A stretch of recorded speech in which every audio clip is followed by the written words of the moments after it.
Hello, welcome to the House Geeks Real Estate Show. I'm Chad Vandelot, and joining us in studio today, as always, is Kirk Duckwall, and our special guest today, Adam Greenlee. Kevin Greenlee. Kevin Greenlee. I know an Adam Green. I do apologize, Kevin. Unforgivable. So, Kevin is one of Kirk's past clients. He bought a real nice property up in the Cathedral Hill area, and now he runs a bed and breakfast up there out of it. Three-room bed and breakfast? Yep, 3-room bed and breakfast, yep. With plans of converting the carriage house into another room, right? Yeah, with a little help from the neighbors, getting everybody on board, and then we'll open up that carriage house. Yeah. Awesome. So we've seen a big explosion in St. Paul in regards to prices and businesses that have popped up, specifically up in Crocus Hill, Selby, Grand Avenue, West 7th, and even over in like Arcade and Payne.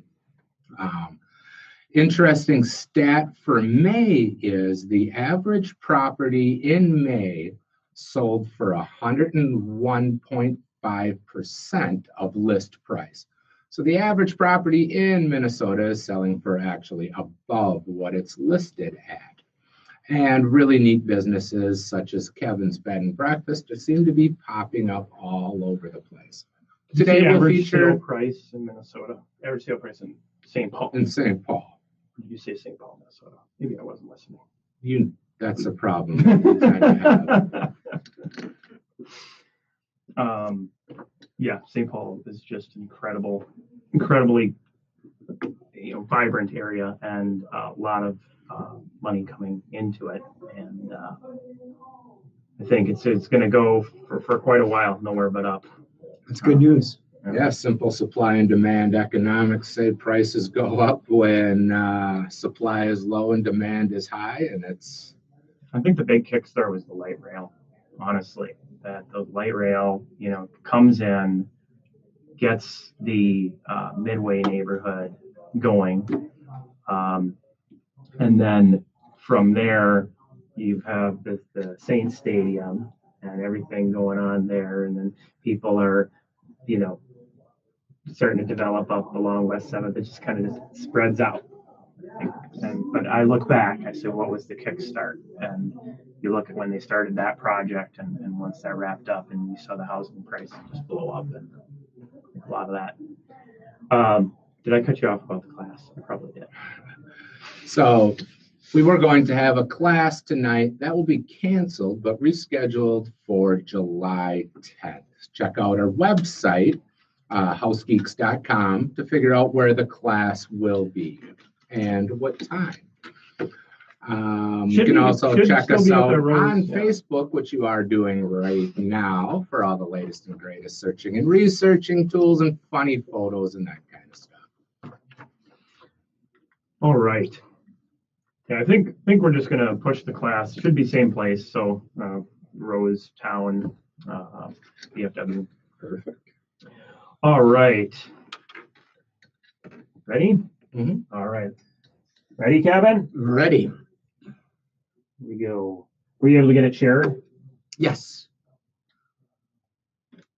Here we go.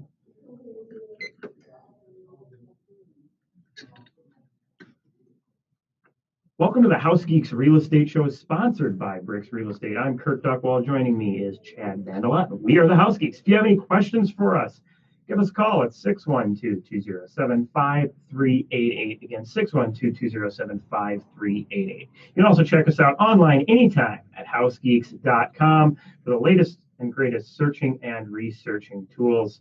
Follow us on our Facebook page at just type in House Geeks. Look for the little house with the glasses on it. When you can watch us record live most Tuesdays around noon.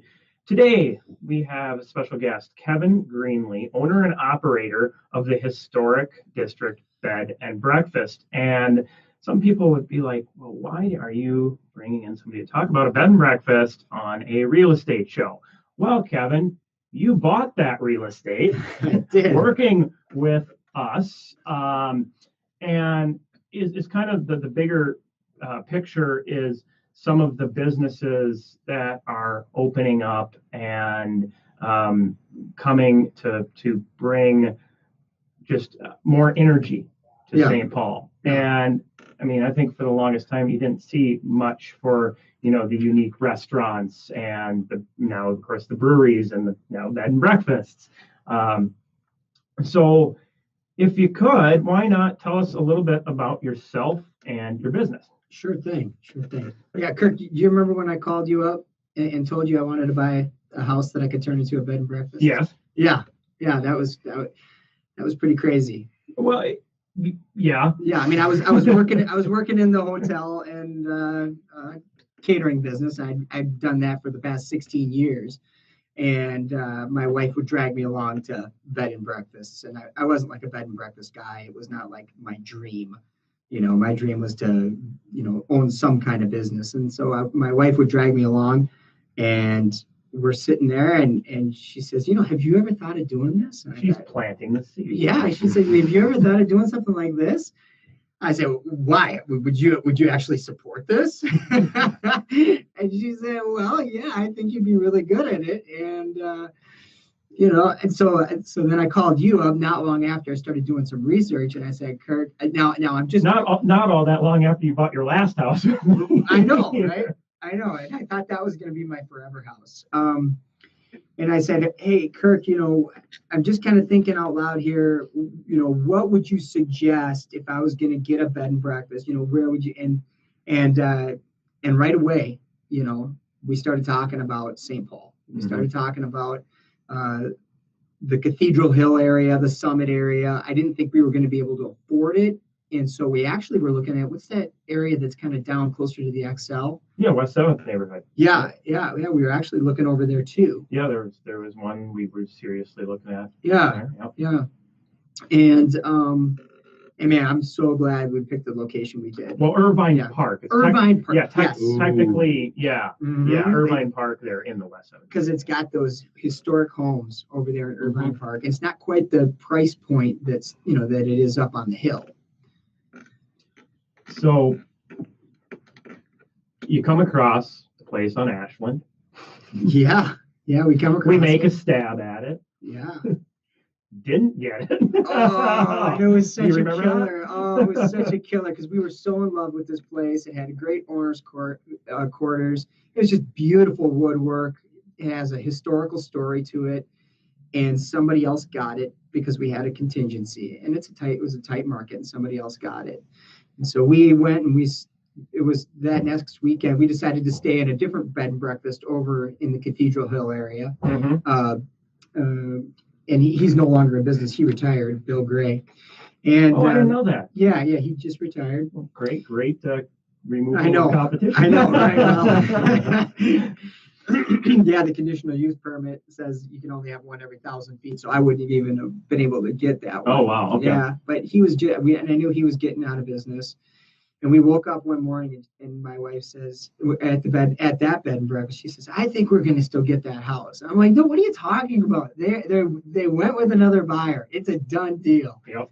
And so that day we walked around and we went, had lunch over at Cafe Latte and went to another nice restaurant for dinner. And I was just like kicking myself that we didn't get that house. Well, yeah, I was up north.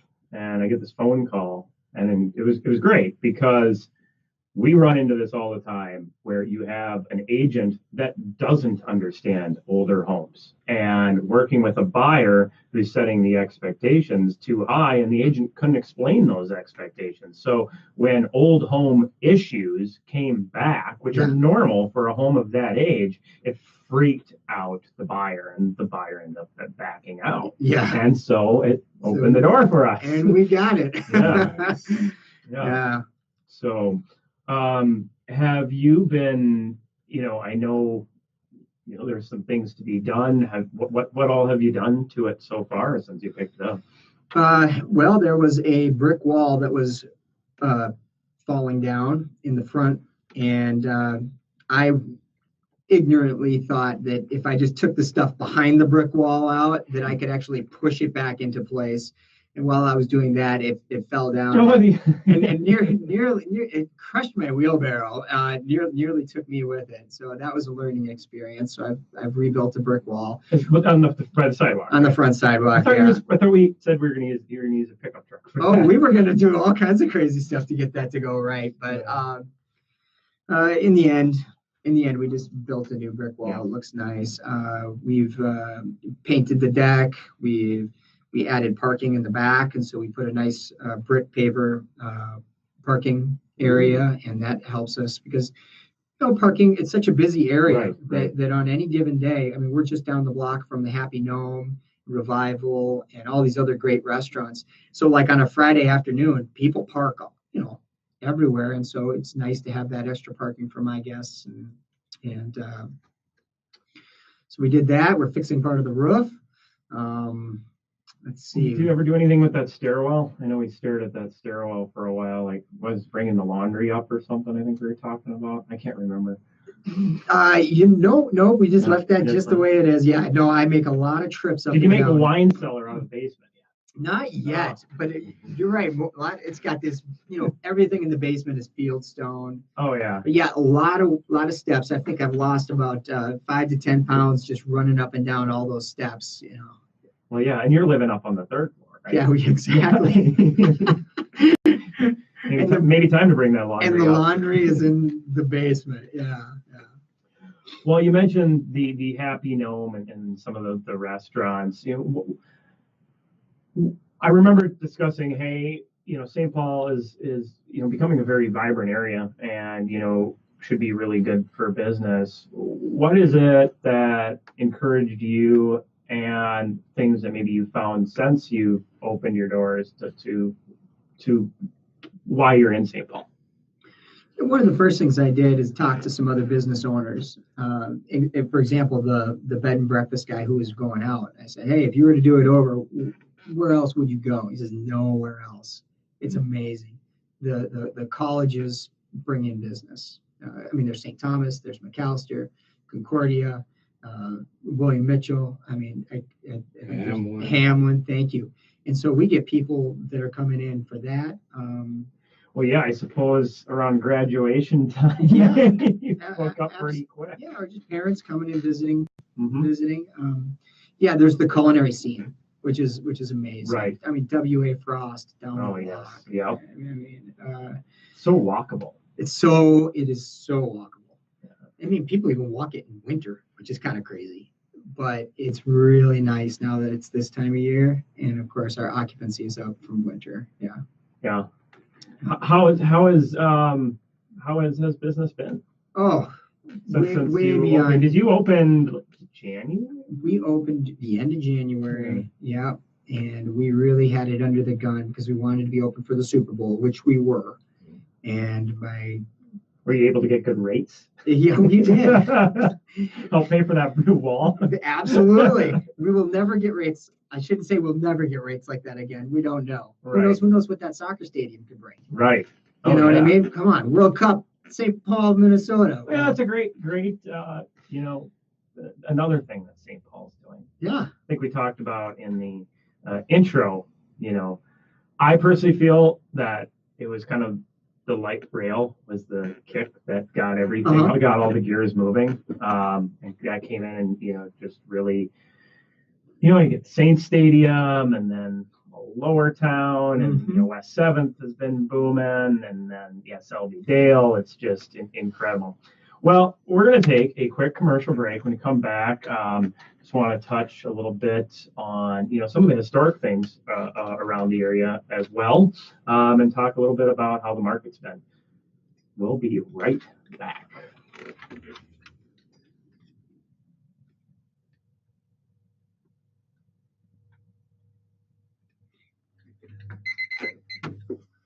So I don't know if you want to do this in the intro. It might be a good idea. You know how Bricks did those short videos which talk about the charm of the neighborhoods and the businesses that they're in. Oh, and I just mentioned on the Bricks page. Or we'll put them on the House Geeks Facebook page for people to go and check out. Oh, to share. Yeah. Yeah, we could highlight these. I think we have We're two talking from about it. St. Paul. And one of them is right up there in that Selby area. They start at Nina's and go over to Fitzgerald's. And Yeah. If you want to bring that up. Did you guys have a video of that? We did a couple short little restaurant highlights. I should have that link on my webpage. I'll send it to you. Yeah, I mean, Definitely that do would that. be awesome because people kind of looking for, hey, check out St. Paul. You know? Yeah, I mean, it's the highlight. Well, we have the funny videos, right? And then shorts. The shorts, but then we have like the here's this business piece of it. So maybe just kind of send them a link to all the videos there. All right, I'll do that. I'll do that in a bit. And we can share the links on our House Geeks Facebook page because they're all on Facebook. Mm-hmm. So.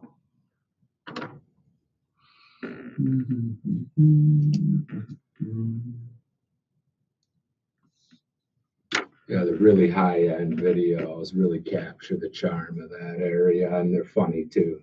They're Nice. like little longer than what keeps the average person's attention, but It keeps your attention. They're really high quality. Yeah, Really cool. All right, are we ready? Mm-hmm. Cool. Here we go.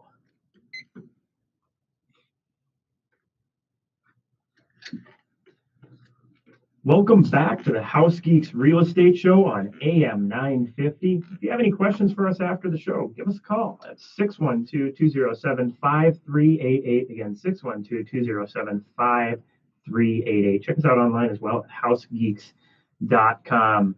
Have a special guest in studio today, Kevin Greenlee, owner-operator of Historic District Bed and Breakfast. Good to be here. Yes, thanks again for coming in.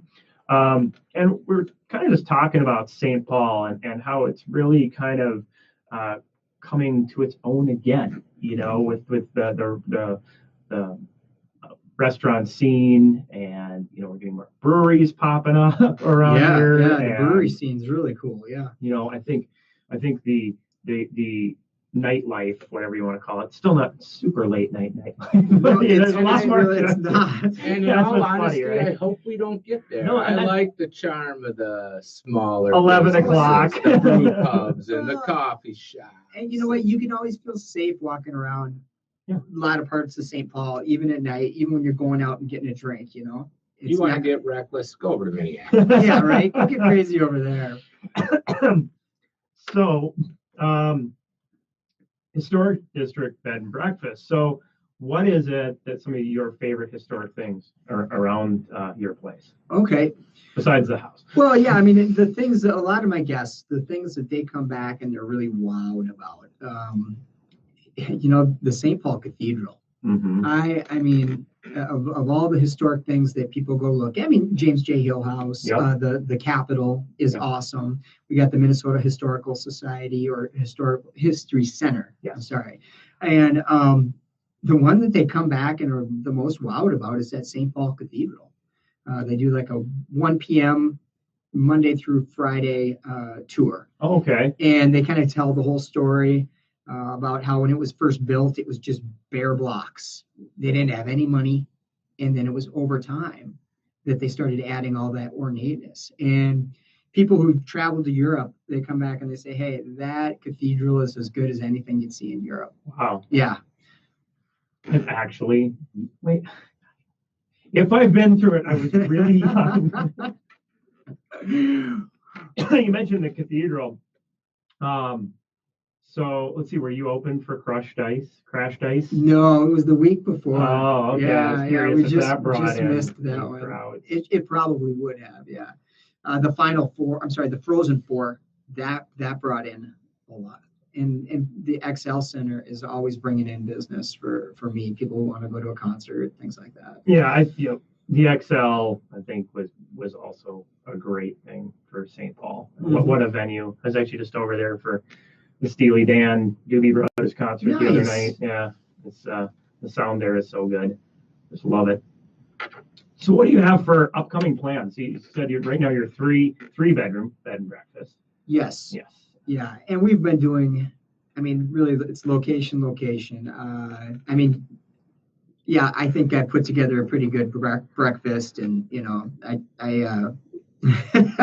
been getting a lot of 5-star reviews, but we are far surpassing our, well, I guess our budget. We're doing so much better, and I think it's just the location. The location is Right. fantastic. And keeping the rooms booked. Huh? Yeah, keeping the rooms booked. So, at this point, it's about staying on the same trajectory, continuing. We've already got a lot of repeat business because people, when they come to stay at our place, they say, "Hey, I this is the only place I'm going to stay when I come to St. Paul," because they feel so at home and they can Right. get such a great night's sleep, and it's nice and quiet. And It's such a different experience than if you've never stayed at a bed and breakfast.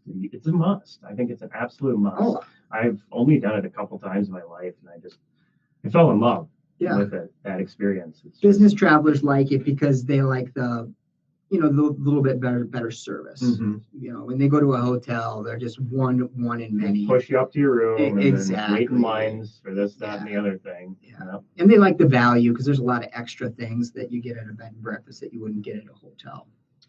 So any plans with building out, adding more? Well, we have a conditional use permit for 4 rooms, Okay. and right now we're just running it at 3. Right now I don't have any employees; it's just me, and I really like it that way. I don't know how long I'm gonna be able to keep it that way, but it's nice to just be able to run a business and just be the only guy.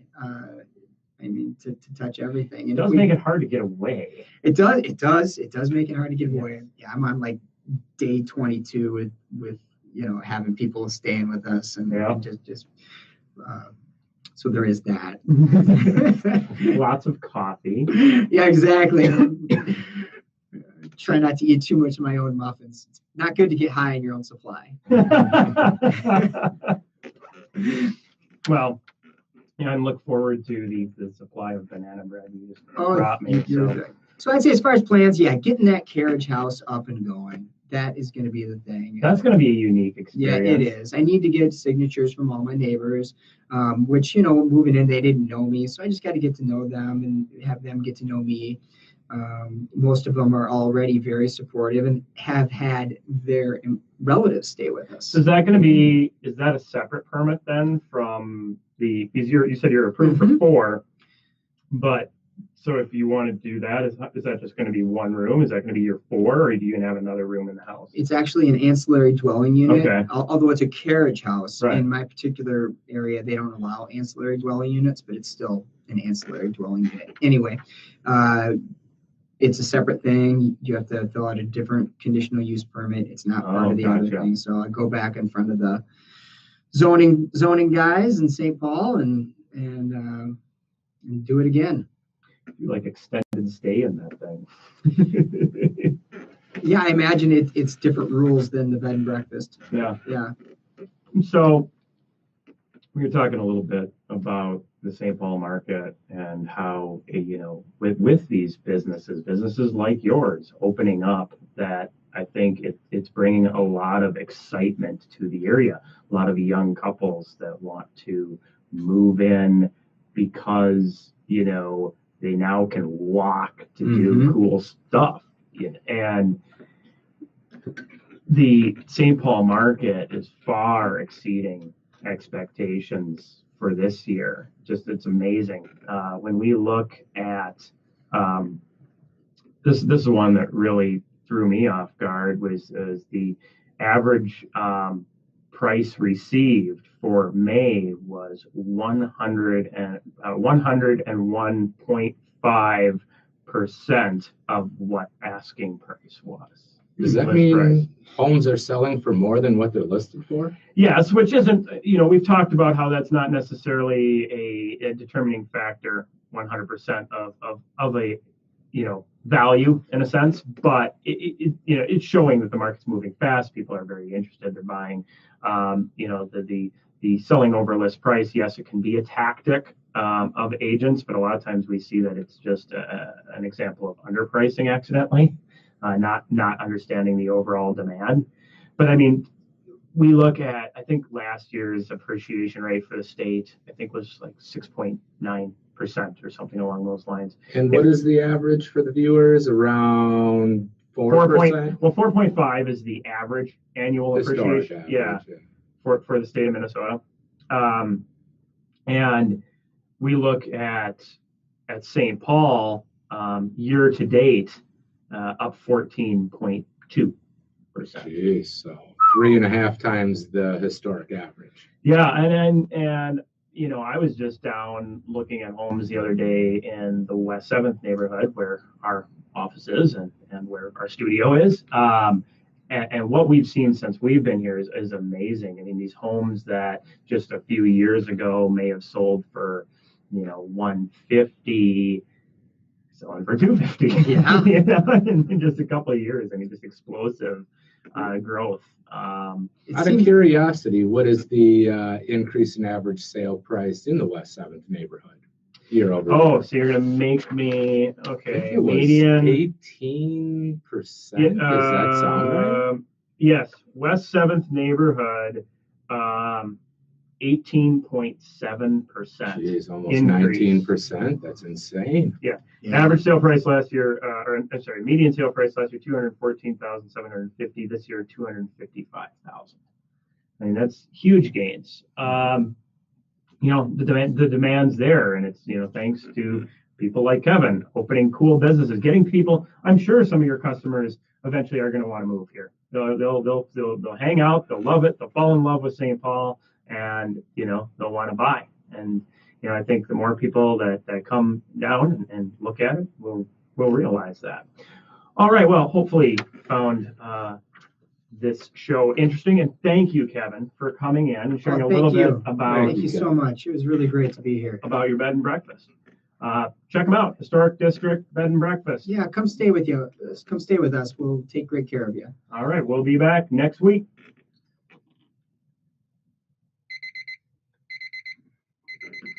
All right, Facebook. I'm thinking about staying with you, and I live in Cottage Grove. I know one of the things I didn't get to say is that, you know, St. Paul's like the staycation capital.